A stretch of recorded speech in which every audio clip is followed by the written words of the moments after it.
بسم اللہ الرحمن الرحیم۔ مشق نمبر 21، اقبال کا شاہین۔ دی گئی سوالات کے جوابات لکھیے۔ سوال نمبر 1، علامہ اقبال رحمۃ اللہ علیہ کو شاہین کیوں پسند ہے؟ جواب: علامہ اقبال رحمۃ اللہ علیہ کو شاہین اس لیے پسند ہے کہ اس میں وہ تمام صفات موجود ہیں جو ان کے نزدیک ایک مرد مومن میں ہونی چاہیے۔ سوال نمبر 2، ابوالغلام موری کے سامنے بنا ہوا تیتر لایا گیا تو اس نے کیا کہا؟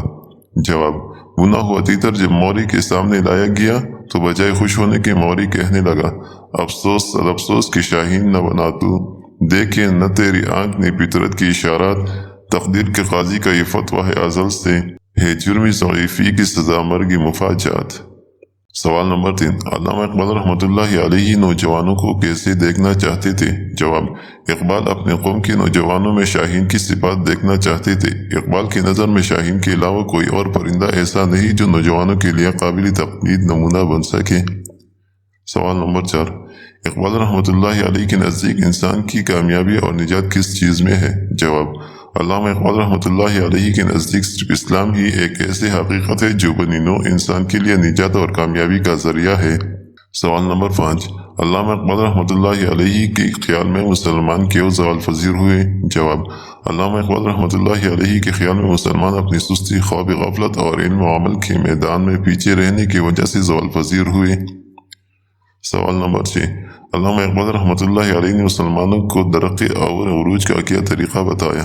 جواب: علامہ اقبال رحمۃ اللہ علیہ نے مسلمانوں کو یہ طریقہ بتایا کہ اسلام پر عمل کریں، اپنے اسلاف کے نقش قدم پر چلیں، آپس میں اتحاد و اتفاق پیدا کریں، عمل کے میدان میں آگے بڑھیں اور اپنی حیثیت اور عظمت کا احساس دل میں پیدا کر کے اپنی منزل آسمانوں میں تلاش کریں۔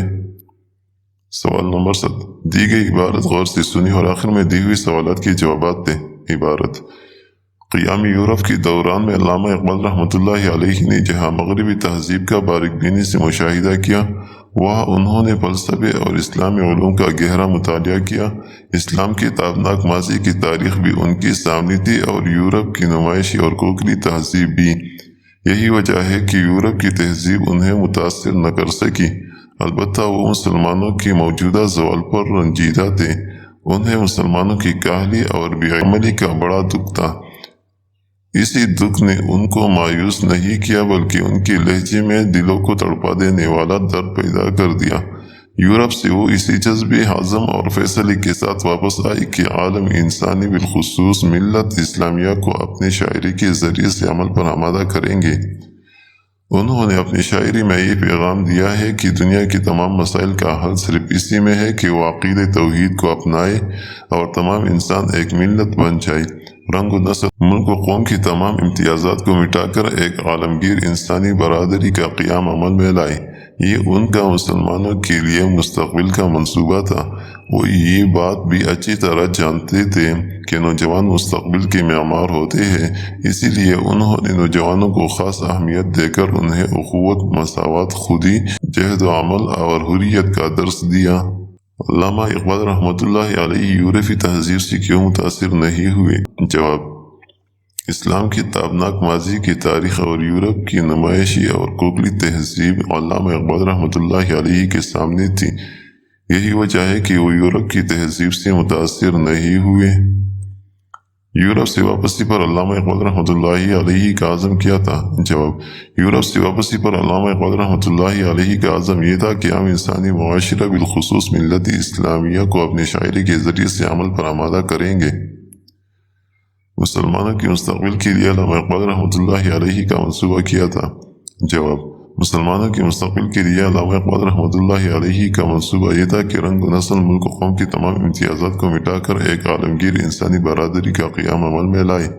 سوال نمبر 8، درج ذیل الفاظ کے متلازم لکھیں۔ جواب: الفاظ متلازم: پرندہ، گھونسلہ، شاہین، اڑنا، نوجوان، ہمت۔ علامہ محمد اقبال رحمۃ اللہ علیہ، شاعر، پاکستان۔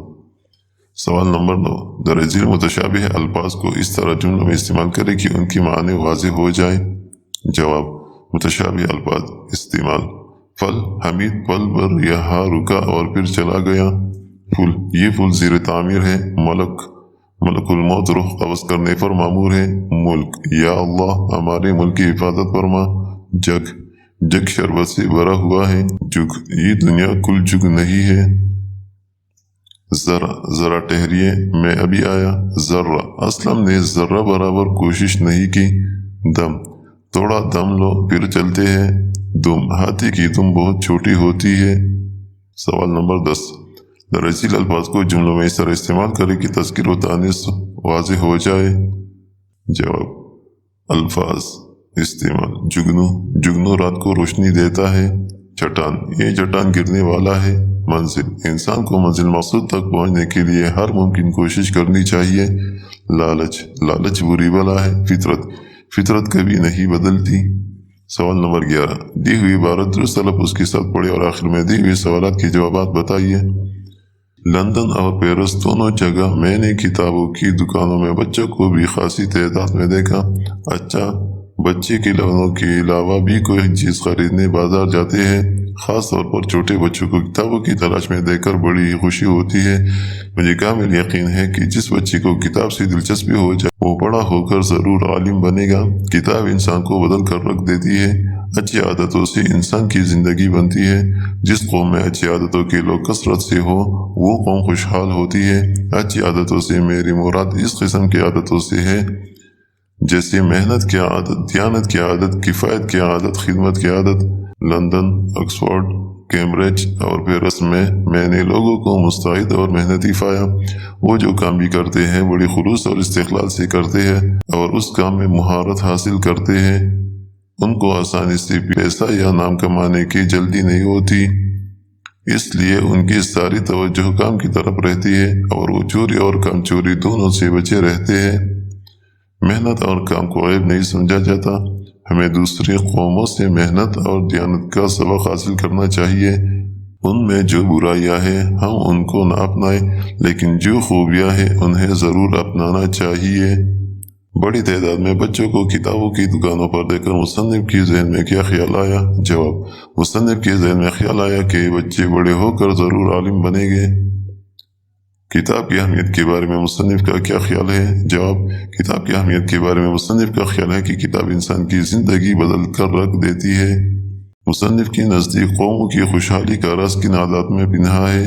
جواب، مصنف کے نزدیک قوموں کی خوشحالی کا راز دیانت، محنت، کفایت اور خدمت وغیرہ جیسی عادات میں پنہا ہے۔ کام میں مہارت حاصل کرنے سے کیا مراد ہے؟ جواب، اس سے مراد یہ ہے کہ کام میں مہارت حاصل کرنے والے لوگوں کو پیسے کمانے کی لالچ نہیں ہوتی، بلکہ وہ کام کو اچھی طرح سیکھتے ہیں۔ آپ اپنی 3 اچھی عادات بتائیے۔ جواب، 5 وقت نماز باجماعت ادا کرنے اور تلاوت کلام پاک کے ساتھ ساتھ میری 3 اور اچھی عادات یہ بھی ہے: خدمت خلق کرنا، سچ بولنا اور بڑوں کا ادب و احترام کرنا۔ سوال نمبر 12، ان الفاظ کے آگے سابقے لگا کر مناسب الفاظ بنائیے۔ آباد، باز، رونق، خوش، ادب، مراد۔ جواب، اسلام آباد، جان باز، پر رونق، ناخوش، با ادب، نامراد۔ سوال نمبر 13، ان کلمات میں اسم اعلم کی اقسام کی نشاندہی کرے۔ جواب، کلمات اسم اعلم کی اقسام: مرزا اسد اللہ غالب، تخلص، جدہ، عرف، ابن انشا، کنیت، سر ڈاکٹر محمد اقبال، خطاب، حیدری کرار، لقب۔ سبق کے مطابق درست لفظ لگا کر جملے مکمل کریں۔ شاہین کے علاوہ کوئی اور پرندہ ایسا نہیں جو نوجوانوں کے لیے قابل تقلید بن سکے۔ شاہین کی ایک بڑی خوبی فقر ہے۔ اقبال کی نظر میں انسان دنیا میں مال و اسباب جمع کرنے اور آرام و راحت کی زندگی گزارنے نہیں آیا۔ علامہ اقبال رحمۃ اللہ علیہ کمزوری، بے بسی اور بزدلی کو ناپسند کرتے ہیں۔ جب تک مسلمانوں کو اپنی عظمت کا احساس تھا وہ عروج پر تھے۔